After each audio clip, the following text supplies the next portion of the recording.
साथ आस्था Kaushik. Ahmedabad plane crash में 270 लोगों से ज़्यादा की मौत हो चुकी है। यह आंकड़ा बढ़ रहा है क्योंकि बहुत से घायलों का इलाज चल रहा है।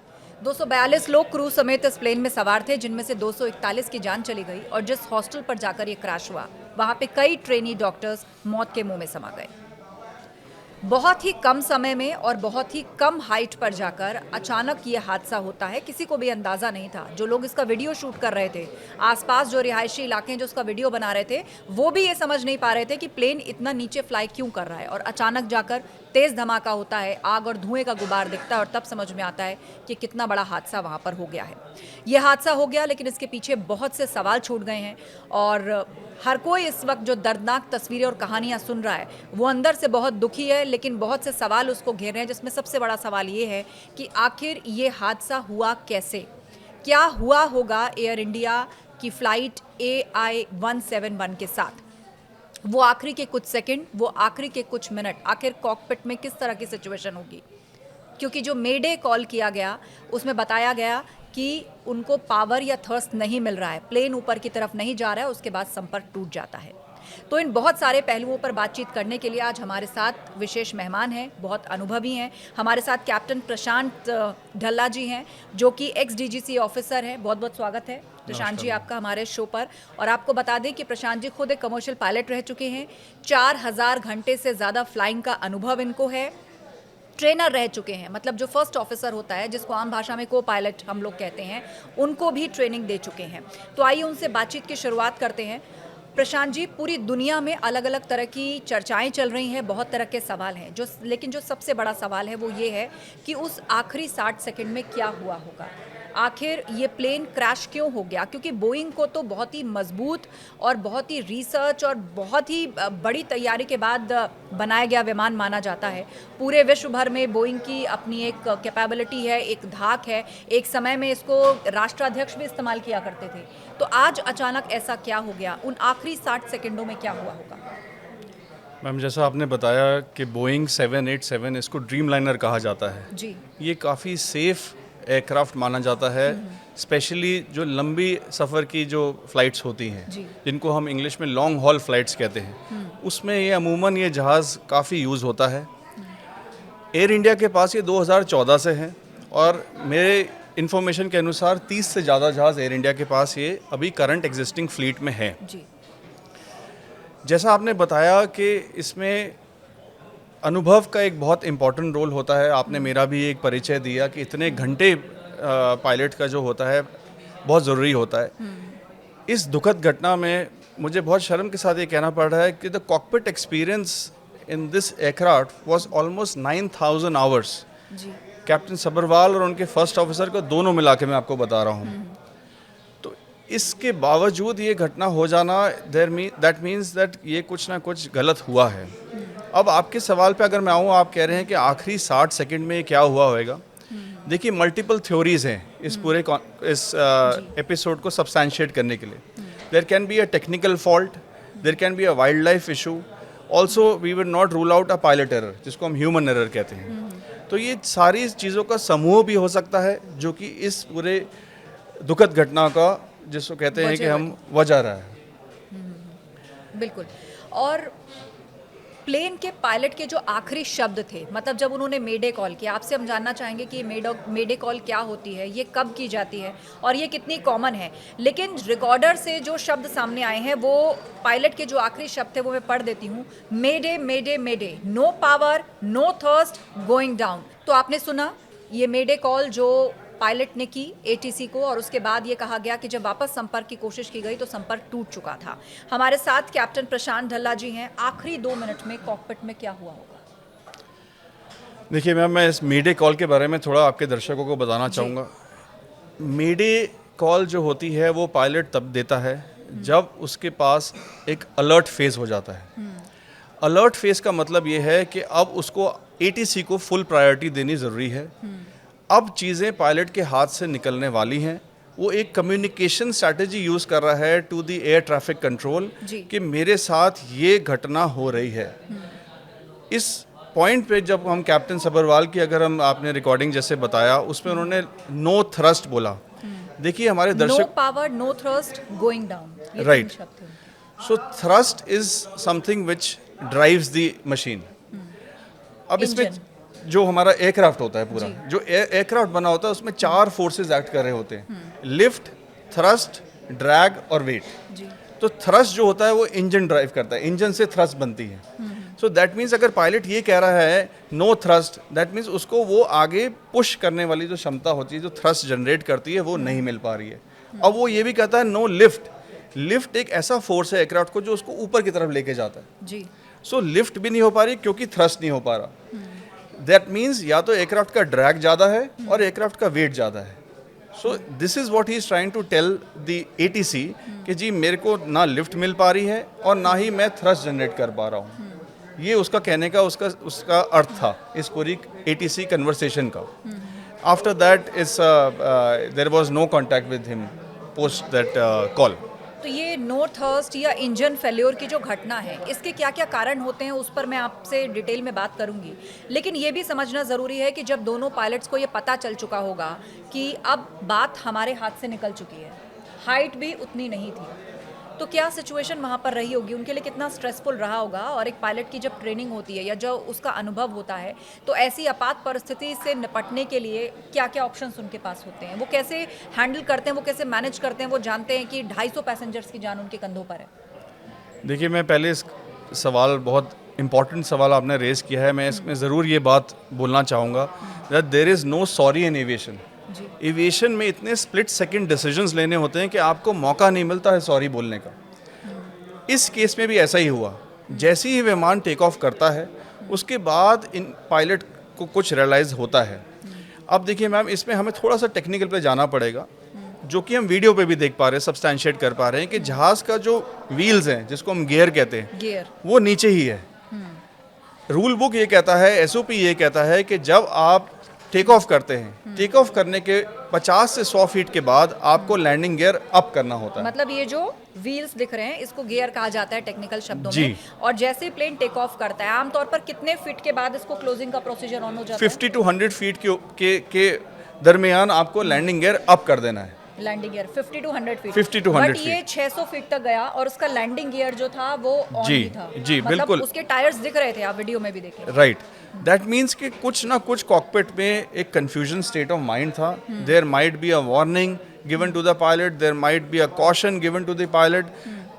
ये state of the art aircrafts हैं, उसको कुछ ना कुछ इंडिकेशन मिली है पायलट को, जो कि उन्होंने गियर को डिले करा है। He might be very smart, he is a trainer, and उन्होंने ये डिसीजन विलफुली भी लिया होएगा कि उन्होंने लैंडिंग गियर छोड़ दिया उसको। Also there can be reason that उनका, क्योंकि एकदम टेक ऑफ करते ही, देखिए जैसे आपने ये बात बताई कि बहुत टाइम क्रिटिकल ये डिसीजन था, उनके पास इतना समय नहीं था इस पूरे सिचुएशन का फैक्ट फाइंडिंग करने का, अपनी चेकलिस्ट निकालने का। मैं दर्शकों को एक बहुत इंपॉर्टेंट बात बताना चाहता हूँ कि एक पायलट जो कि फ़्लाइट कंडक्ट करते हैं, उनके पास एक चेकलिस्ट होती है जी। 2 लोग कॉकपिट में इसलिए दिए गए हैं कि वो चेकलिस्ट चैलेंज और रिस्पॉन्स पे चलती है। उसके बिना आप जहाज़ को, ना ही आप इंजन स्टार्ट कर सकते हैं, ना ही आप जहाज़ को टैक्सी कर सकते हैं। सिमिलरली टेक ऑफ के बाद भी आप एक चेकलिस्ट यूज़ करते हैं। अच्छा। एक नॉर्मल प्रोसीजर चेकलिस्ट होती है, एक अबनॉर्मल चेकलिस्ट होती है। जैसे अगर जहाज़ में कुछ इश्यूज आ जाते हैं तो you are suppose to refer to the abnormal checklist, जिसमें सारी चीज़ें लिखी होती हैं कि आपके जहाज़ में इंजन में कोई इशू है तो आप उस भाग में जाते हैं, आपकी हाइड्रोलिक्स में इशू है तो आप उस चेकलिस्ट का उस पन्ने पे जाते हैं। तो ऐसे करते करते जहाज़ में केवल 20 से 22 सिस्टम्स होते हैं अलग अलग। पायलट के पास इस घड़ी में टाइम नहीं मिला होएगा कि वो उन चीज़ों को रेफ़र कर ले। इस पे भी सेफगार्ड की जाती है, जिसको हम पायलट ट्रेनिंग्स कहते हैं, उसको कहते हैं मेमोरी आइटम्स। कुछ आइटम्स पायलट को बाय मेमोरी आनी चाहिए कि अगर ऐसी सिचुएशन वो हैंडल करता है तो उसको किस तरह से कौन से डिसीजंस लेने हैं। तो देयर इज़ अ पॉसिबिलिटी, ये तो इन्वेस्टिगेशन का पार्ट है। जब CVR और DFDR का संक्षेप में हम इसको निकालेंगे तब हमें पता लगेगा कि भाई उन्होंने करेक्टिव एक्शंस लिए कि नहीं लिए, ये टेक्निकल फॉल्ट था या किस तरीके से ये सारी चीज़ें हुई। जी। और एक और ख़ास बात कि जो वीडियो हमें दिख रहा है प्लेन का, ये एक रेफरल पिक्चर है, मैं आपको बता दूं। जो असल वीडियो आप देख रहे हैं, एक तो ऑब्जर्वेशन ये है कि इसका जो गियर था वो ऑन ही था, मतलब जो टायर्स थे वो दिख रहे थे। एक निश्चित हाइट पर जाकर इन टायर्स को अंदर कर दिया जाता है, और दूसरा फ्लैप अप था। जी। तो इसको लेकर भी मीडिया में चर्चा है, खासतौर पर अमेरिकन मीडिया में, जो इस हादसे को इस थ्योरी के साथ, हालांकि हमें उस थ्योरी में बहुत ज़्यादा नहीं पढ़ना चाहिए क्योंकि ब्लैक बॉक्स आ चुका है, बहुत जल्दी असल सच्चाई और पूरी डिकोडिंग जो है वो सामने आ जाएगी, लेकिन जो इंटरनेशनली चर्चा है, क्योंकि बोइंग एक अमेरिकन कंपनी भी है और वहाँ पे वो लोग इसको उस तरह इंटरप्रेट करने की कोशिश कर रहे हैं कि शायद ये कोई मैनुअल एरर रहा होगा कि टायर क्यों नहीं, इसके मतलब गियर अप क्यों नहीं हुआ और फ्लैप ऊपर की तरफ क्यों थे, कब फ्लैप ऊपर की तरफ होता है। जी, तो जैसा मैंने आपको पहले बताया कि पहले लैंडिंग गियर ऊपर जाएगा, फिर फ्लैप्स अप होंगे। अच्छा, तो इस केस में थोड़ा सा जो सीक्वेंस ऑफ इवेंट्स हैं वो उल्टा हो गया। इसमें लैंडिंग गियर नीचे रह गया और फ्लैप्स हमें वो डेब्री बता रही है। अभी हम ये भी असर्टेन नहीं कर पाए हैं कि वो फ्लैप्स एक्चुअली में अप थे कि नहीं वीडियो थे। से भी क्लियर नहीं है, जो वीडियोस देखे जी, तो वो विंग का सेक्शन दिखा है हमें डेब्री में, उसमें ऐसा नज़र आ रहा है कि फ्लैप्स अप हो गए हैं। तो this theory which you are saying in the international media is because of the commonality of word, वो फ्लैप्स अप और गियर अप, ये दोनों चीज़ें देखिए मिलती जुलती हैं। तो एक थ्योरी ये भी कह रही है कि पायलट ने गलती से फ्लैप्स अप कर दिए गियर अप करने के बजाय, which I think is very difficult to say, because जैसे मैंने आपको बताया कंबाइंड एक्सपीरियंस बहुत ज़्यादा था, दोनों ट्रेन थे, पहली फ्लाइट नहीं थी ये उनकी, कई बार इससे पहले वो फ्लाइंग कर चुके थे। तो there can be an issue कि वो स्ट्रेस लेवल्स इतने ज़्यादा हो गए कॉकपिट में कि उन्होंने लैंडिंग गियर नीचे छोड़ दिया because of some other failure, कोई टेक्निकल इशू हो सकता है हाइड्रोलिक्स में, फ्लाइट कंट्रोल सिस्टम में, कि वो फ्लैप्स अपने आप ऊपर चले गए। ओके, देखिए ये सारा कुछ कंप्यूटराइज होता है, एक जहाज में 500 से ज़्यादा कंप्यूटर्स होते हैं, इसके बाद 1000 से ज़्यादा माइक्रो कंप्यूटर्स होते हैं, 4000 से ज़्यादा माइक्रो सेंसर्स होते हैं एयरक्राफ्ट में। ये सारी चीज़ें पायलट को मैनेज करनी होती हैं, उस अपनी स्क्रीन के ऊपर उसको इन्फॉर्मेशन आती है। तो देयर इज़ अ पॉसिबिलिटी कि वो फ्लैप्स अपने आप भी ऊपर गए हों बिकॉज ऑफ सम फेलियर, और the other side of the theory is that pilot inadvertently उसने फ्लैप्स ऊपर कर दिए गियर ऊपर करने के बजाय। क्या कंसोल पर उनका कंट्रोल आसपास ही होता है कि ऐसी कोई कंफ्यूजन हो सके? बहुत बढ़िया आपने ये बात बोली। देखिए उसको कहते हैं हमारा इंस्ट्रूमेंट पैनल जो होता है, उसमें जो चीज़ें जहाँ जहाँ डिफाइंड होती हैं वो बोइंग ने उस तरीके से बना रखी है। ठीक है। तो जो लैंडिंग गियर होता है वो इंस्ट्रूमेंट पैनल पे होता है, और जो लैंडिंग गियर का लीवर होता है वो इंस्ट्रूमेंट पैनल पे होता है, और जो फ्लैप्स होता है उससे थोड़ा सा नीचे की तरफ होता मतलब एक इधर है लीवर और दूसरा उसके नीचे है। है। जी बिल्कुल सही कहा। तो वो जो लैंडिंग गियर लीवर होता है वो को पायलट साइड के करीब होता है। मतलब पायलट ने इंस्ट्रक्शन दिया, को पायलट को उसको फॉलो करना है। जी, इसलिए मैम वो मैंने आपको बताया चेकलिस्ट बहुत जरूरी होती है, वो चैलेंज एंड रिस्पांस पे चलती है। तो को पायलट पहले बोलता है पॉजिटिव रेट, तो कैप्टन कहता है गियर अप, तो को पायलट के पास होता है तभी वो गियर अप कर देता है। ओके। जी, और एक थ्योरी ये भी कह रही है, मतलब ये सब कयास भर है क्योंकि अभी तक देखिए ब्लैक बॉक्स से असल सच्चाई सामने नहीं आई है, उसका सभी को इंतजार है कि क्या कोई स्ट्रेटजी के तहत फ्लैप अप किया जा सकता है। कब किया जाता है फ्लैप अप? उससे क्या प्लेन को हाइट देने के लिए, उसकी कोशिशों के लिए, किस लिए होता है फ्लैप अप? देखिए फ्लैप का आपके दर्शकों को फ्लैप्स का यूज़ भी बहुत ज़रूरी समझना पड़ेगा। Flap generates lift, also it generates drag. Landing के समय ये ड्रैग का काम करता है, और टेक ऑफ के समय ये लिफ्ट देने का काम करता है जहाज को। और क्योंकि पायलट ने मेडे कॉल में कहा भी है कि no thrust, going down, no power, तो क्या लिफ्ट देने के लिए भी स्ट्रेटेजिकली उन्होंने उसको अप किया हो सकता है? देखिए मैम, मैं इस पे अभी बहुत जी, जी। जल्दी है ये बात कहना, क्योंकि पायलट जब आता है एयरपोर्ट के ऊपर, उसका पहला काम होता है वो एयरक्राफ्ट की वेट के मुताबिक उस दिन अपनी स्पीड कैलकुलेट करता है, ओके। अपनी फ्लैप की कॉन्फ़िगरेशन निकालता है। अच्छा। उसको जो ग्राउंड सपोर्ट है उसको बताते हैं कि जी आपके जहाज का वेट आज इतने होने वाला है, इतने उसमें यात्री हैं, इतना वो फ्यूल कैलकुलेट करता है, मौसम चेक करता है, यात्रियों सब का करता लगेज है, है। जी इंटरनेशनल फ्लाइट है तो लोग लोडेड होकर ही जाते जी, हैं। तो उसके बाद वो अपनी कैलकुलेशन करता है, उस कैलकुलेशन के मुताबिक उसको उस दिन में उस वेदर के हिसाब से, उस दिन देखिए 12 तारीख को अहमदाबाद का वेदर 40 से 42 डिग्री के आसपास था, इससे ज़्यादा नहीं था। तो उसने अपनी स्पीड्स और अपनी फ्लैप कॉन्फ़िगरेशन तय कर ली थी, पायलट को पता था, उसने वही जाके कॉकपिट में वही सेटिंग करनी थी। ओके। तो देयर वो इज, अनुभवी पायलट है और हम ये इस बात पर मान सकते हैं कि उन्होंने की भी होगी। जी बिल्कुल करी होगी। 8,000 से ज़्यादा फ्लाइंग घंटों का जिसके पास एक्सपीरियंस है। एंड दूसरी बात मैम, ये इतने हाईटेक एयरक्राफ्ट हैं, जैसे आपने बोला बोइंग 787, ये एयरक्राफ्ट अपने आप पायलट को सिग्नल भी देता है कि आप फ्लैप सेट करें, आपकी स्पीड वो बोलता है। There is a system of feedback given by the aircraft to the pilot कि आपने ये गलती सिलेक्शन कर लिया, आप इसको ये सेलेक्ट करें। It end of the day it's a मतलब अगर कंप्यूटर। कोई मैनुअल एरर वहां पर होगा भी तो सिस्टम अपने आप उसकी कॉल आपको देगा जी कि बिल्कुल, ऐसा हो गया है। जी बिल्कुल। तो मतलब इस लिहाज से तो हम देखें कि मैनुअल एरर का चांस फिर बहुत कम हो जाता है, क्योंकि अगर सिस्टम सपोर्ट कर रहा है। जी, अगेन मैं देखिए, एक सिस्टम है, कंप्यूटर है, कंप्यूटर की अपनी तकनीकी लिमिटेशंस होती हैं। जी। कभी कभार पायलट को उसको ओवरराइड भी करना पड़ता है, जिसको कहते हैं मैनुअल कंट्रोल लेना। कभी कभार दिस सिस्टम मिसबिहेव्स, ओके, किसी जिस कारण से सिस्टम जी फेलियर हो जाए। सिस्टम फेलियर हो जाए या आपने रॉन्ग एंट्री कर दी है सिस्टम में, तो वो सिस्टम आपको इनपुट और आउटपुट जो है इस पूरे सिस्टम का, वो आपकी एंट्री बेस्ड है। प्लस इसके बाद एक बहुत सारे लॉज होते हैं, बहुत सारे मोड रिवर्जन्स होते हैं, बहुत सारे सेफ्टी फीचर्स होते हैं जो कि एक पायलट को गलती करने से बचाती हैं, सो दैट ऐसी सिचुएशन पे ना जाए। जब ऐसी हालत होती है तो फिर उसमें पायलट्स क्या करते हैं, उनके पास क्या ऑप्शन होता है? उन्हें दिख रहा है कि समय भी कम है, हाइट भी उतनी नहीं है, क्योंकि प्लेन की हाइट अगर ज़्यादा होती है तो बचाने के लिए थोड़ा समय मिलता है यात्रियों को। जी यहाँ पे पायलट्स को उतना समय नहीं मिला। बिल्कुल, जैसे आपने बताया कि it is a split second decision जी। एंड काफ़ी चीज़ें मेमोरी बेस्ड होंगी। उस समय मुझे पूरी उम्मीद है कैप्टन्स ने पूरी अपनी क्षमता के साथ कोशिश करी होगी to regain the system back, to see if they have done any fault, to rectify action उन्होंने लिया होएगा। बट क्योंकि जो ट्रेड ऑफ था between the height and the ground वो बहुत कम था, प्लस एक लैग होता है हर चीज़ में। ये इतने विशाल इंजन्स हैं, इसमें अगर आप फुल पावर भी मारते हैं तो there is an engine lag जब तक वो रिस्पॉन्ड करता है। ओके। उस लैग की वजह से भी ये दुर्घटना घट सकती है। It is very unfortunate. I am sure with such senior people in the cockpit उन्होंने ये कोशिश करी होगी। ये हमें जब CVR और DFDR डिकोड होएगा उसमें ये नज़र आना चाहिए। बहुत सारे एक्सपर्ट्स जो बात कर रहे हैं वो ये कि ऐसा बहुत रेयरेस्ट ऑफ द रेयर होता है कि दोनों इंजन एक साथ काम करना बंद कर दें, और यहाँ पर Very अगर right. एक इंजन पर भी विमान उड़ता है, जी, लंबी फ्लाइट उड़ जी। सकता है, बट यहाँ पर अगर उनको पावर नहीं मिला, थ्रस्ट नहीं मिला, दोनों इंजन क्या फेल हो गए? ऐसा कब होता है? देखिए, जैसे आपने बोला, rarest of the rare incident है कि आपके पास दोनों इंजन्स में पावर ना रह जाए। हाँ। केस स्टडी ये कहती है कि एक ब्रिटिश एयरवेज का हीथ्रो एयरपोर्ट पे फ्यूल कंटामिनेशन की वजह से ये सिनारियो आया था, जिसमें जस्ट बिफोर रनवे उसके दोनों इंजन्स बंद हो गए थे।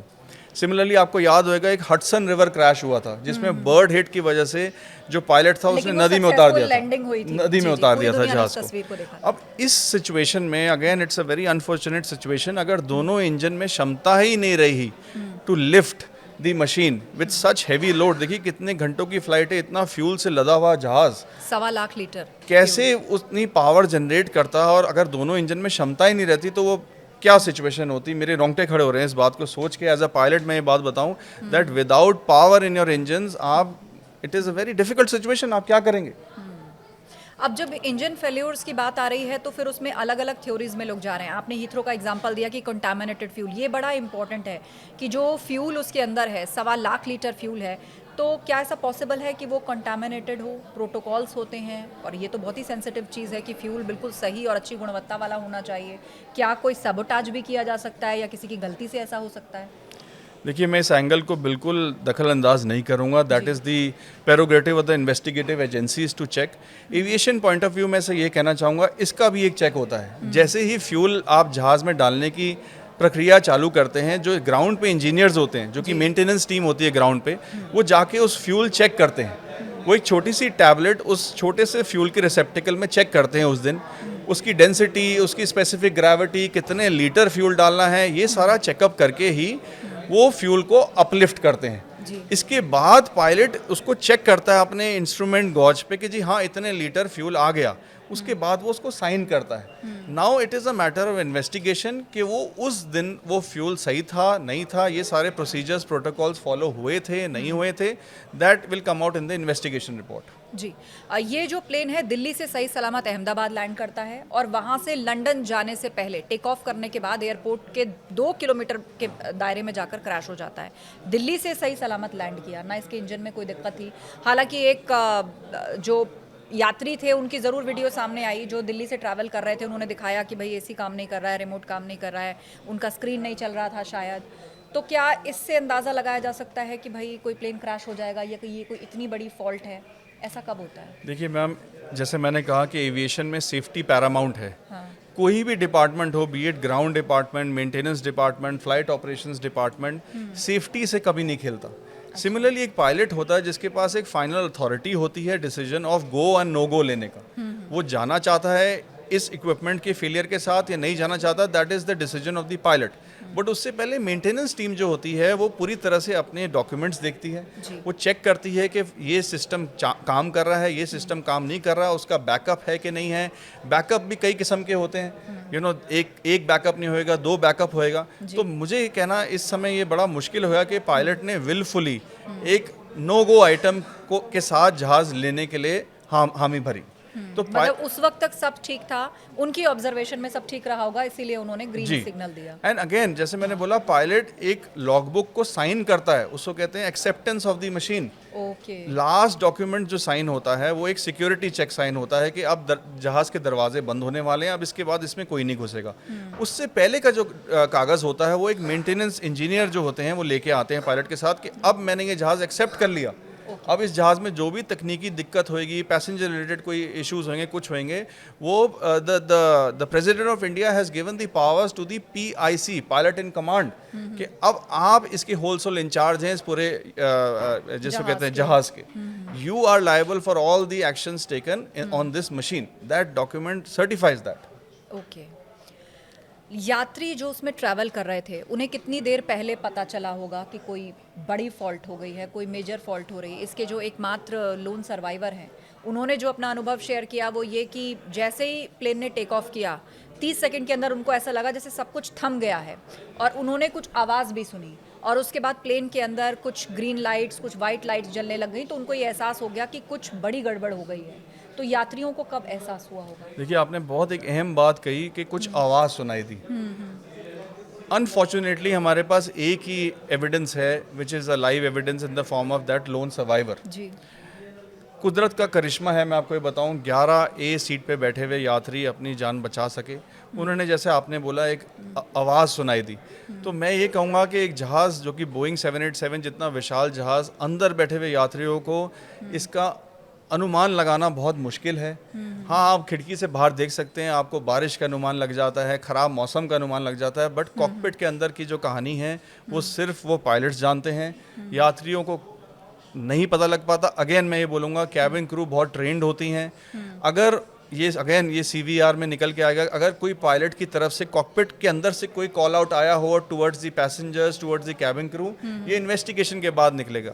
क्या शायद उन्होंने ब्रेस का एक कॉल आउट दिया हो? ये क्या होता है? ब्रेस एक ऐसी पोजीशन है कि जब जहाज नीचे जा रहा है, अगेन ऐसे सिचुएशन में जब आप आउट ऑफ कंट्रोल हो रहे हैं, तो कैबिन क्रू के पास एक ट्रेनिंग दी जाती है। Cabin crew is one of the most important, हमारे हम कहते हैं they are our eyes and ears in the cabin as a pilot.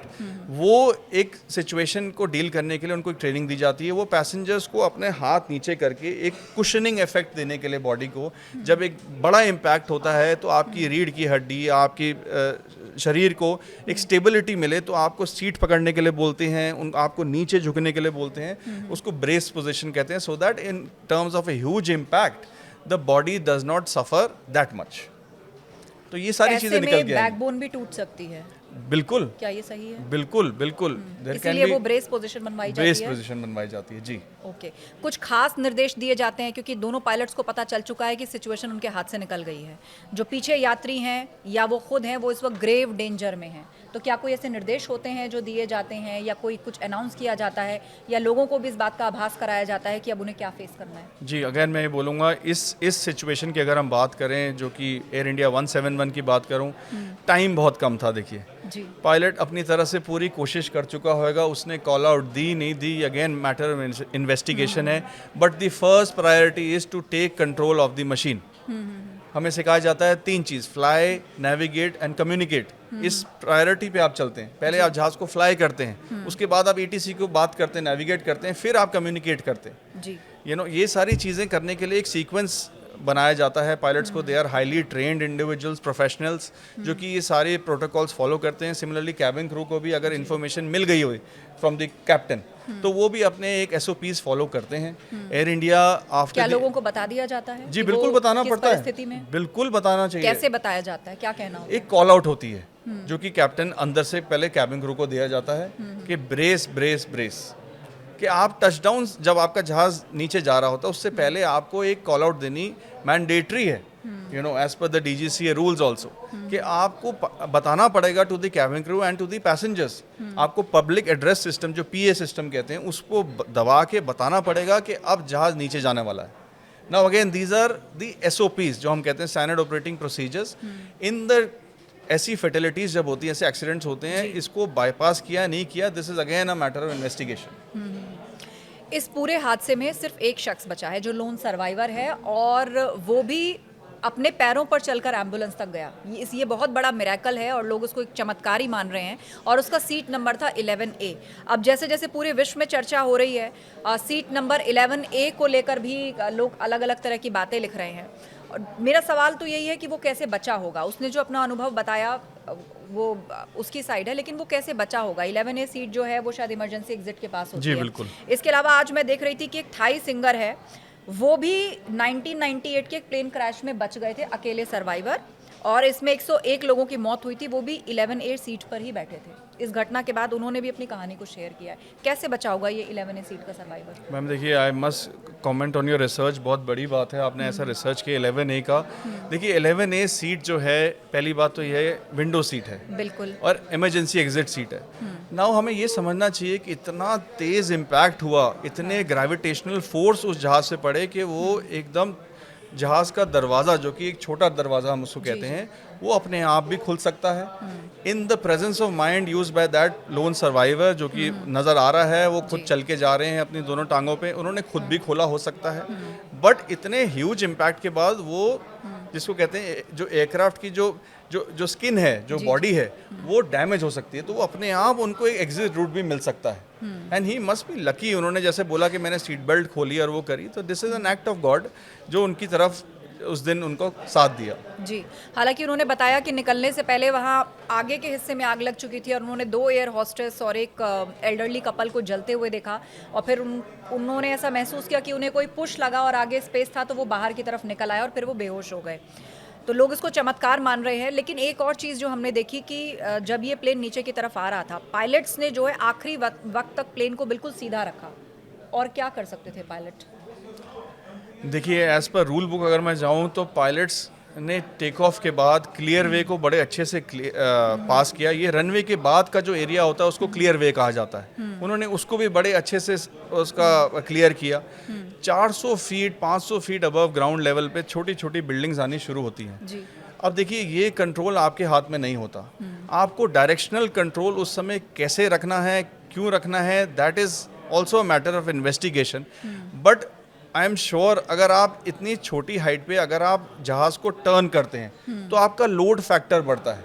जब लोड फैक्टर बढ़ता है तो जहाज़ उल्टा तेज़ी से नीचे जा सकता है, मतलब और जल्दी नीचे चला जाएगा, और जल्दी नीचे चला जाएगा।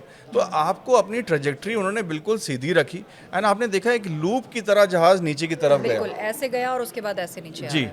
तो इसमें ये कहना बिल्कुल, मैं कहता हूँ कि इट इज़ अ जिसको ह्यूमन फैक्टर्स कह सकते हैं, एयरमैनशिप कह सकते हैं, कि उस समय की घटना में पायलट ने क्या डिसीजन लिया। उन्होंने बैंक नहीं किया, जहाज़ को टर्न नहीं किया। मेरी नज़र में अगर वो उस समय बैंक करते तो वो ज़्यादा डैमेज हो सकता था, जहाज़ के ऊपर ज़्यादा डैमेज आ सकता है, बिकॉज आपका लोड फैक्टर बढ़ जाता है जब आप टर्न करते हैं जहाज़ को। बिल्कुल, पायलट उस वक्त बहुत ज़्यादा स्ट्रेस में रहे होंगे, क्योंकि वो समझ चुके होंगे कि अब कुछ नहीं हो सकता, और ये जहाज़ नीचे जाकर हार्ड लैंडिंग करेगा या क्रैश हो जाएगा। तो ऐसे में उस वक्त वो किस चीज़ पर काम कर रहे होंगे कि डैमेज कम से कम हो, क्योंकि वो ये एक्सेप्ट कर चुके होंगे कि ये अब हार्ड लैंडिंग करेगा ही करेगा, तो डैमेज कम से कम हो, इसका ध्यान रखा गया क्या? मैम देखिए, ये उस समय एयरक्राफ्ट के अंदर काफ़ी सारी चीज़ें हो रही होंगी। जैसा मैंने आपको बताया, चेकलिस्ट फॉलो करनी पड़ती है, आपके मेमोरी एक्शंस होते हैं, आपका जो सेंट्रलाइज कंप्यूटर होता है वो कुछ एक्शंस करने के लिए बोलता है, तो आपको पहले वो एक्शंस करने ज़रूरी होते हैं, तभी आप एयरक्राफ्ट को रीगेन कर सकते हैं। इस केस में क्योंकि कैप्टन ने बोला कि नो थ्रस्ट, तो शायद वो इंजन को रीस्टार्ट करने की कोशिश कर रहे होंगे, एंड इंजन के जो स्विचेस होते हैं वो नीचे की तरफ होते हैं, तो आप नीचे की तरफ देखिए उसको स्टार्ट करते हैं, आप कोरिलेट करते हैं स्क्रीन पे कि वो इंजन चालू हो रहा है नहीं हो रहा है। Multiple theories are there. आपका फ्लाइट कंट्रोल अगर जैम हो गया तो आप उसको रीगेन करने की कोशिश करते हैं। आपके सर्किट ब्रेकर्स होते हैं कॉकपिट के अंदर, उसमें वो चेकलिस्ट कहती है कि आप उस आइटम पे जाइए, उसको रीस्टार्ट करिए, उसको मिनी सर्किट ब्रेकर देखिए। तो 20 से 25 सिस्टम्स एक एयरक्राफ्ट के अंदर होते हैं, कौन सा सिस्टम कब फॉल्ट किया, क्या उसके साथ हुआ, ये एक DFDR ही एकमात्र हमारे पास सोल्यूशन है जो कि ये बता पाएगा कि उस दिन क्या ये हाइड्रोलिक्स में इशू था, फ्लाइट कंट्रोल में था, इंजन में था, न्यूमेटिक्स में था, and the list is huge.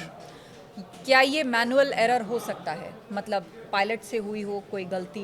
क्योंकि पूर्व में हमने देखा है कि मैंगलोर में जो दुखद हादसा हुआ था, वो टेबल टॉप रनवे था और फ्लाइट आई, उसके जो कैप्टन थे उनको झपकी लग गई थी, वो सो गए थे, और जो को पायलट यानी फर्स्ट ऑफिसर था वो ही लैंडिंग की तैयारी भी कर रहा था, आधा रनवे निकल चुका था तब वो लैंड कर पाए, जब तक वो जागे वो संभलते, लेकिन तब तक प्लेन खाई में गिर गया था।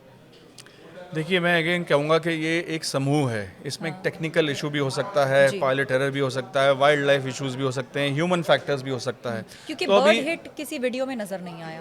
जी, आपने सही कहा, वीडियो में नज़र नहीं आया, बट उस समय हमें इंजन में किस तरह की बर्ड थी, अगर थी तो किसने क्या डैमेज उसने किया, कैसे किया, ये अभी कहना बड़ा मुश्किल होएगा। Yes, I would say that pilots are very trained individuals and they are professionals, तो उनकी बाकायदा ट्रेनिंग की जाती है, उनको SOP फॉलो किए जाते हैं, एंड ये बहुत सीनियर कप्तान एक थे कैप्टन सबरवाल, ईश्वर उनकी आत्मा को शांति दें, और बहुत ही जिसको कहते हैं अनुमान इनके पास था टू हैंडल दिस मशीन। तो अब हमें थोड़ा सा DFDR का इंतज़ार करना पड़ेगा मैम कि क्या उसमें निकल के आता है। जी, बहुत बहुत धन्यवाद प्रशांत जी, आप Thank हमारे you. बीच में आए और आपने इतनी बारीकी से एनालिसिस किया। तो सबको इस वक्त इंतज़ार है क्योंकि प्लेन का ब्लैक बॉक्स मिल चुका है, इसका DFDR भी बरामद हो चुका है। अब उसमें से डेटा जो बाहर आएगा उसी से असल सच्चाई सामने आएगी कि दरअसल ये जो बड़ा और दुखद हादसा हुआ है, दुर्घटना हुई है, जिसने पूरे विश्व में कई तरह के सवालों और चर्चाओं को छेड़ दिया है, उसकी वजह क्या थी। इस चर्चा में इतना ही। बहुत बहुत धन्यवाद प्रशांत जी। Thank you.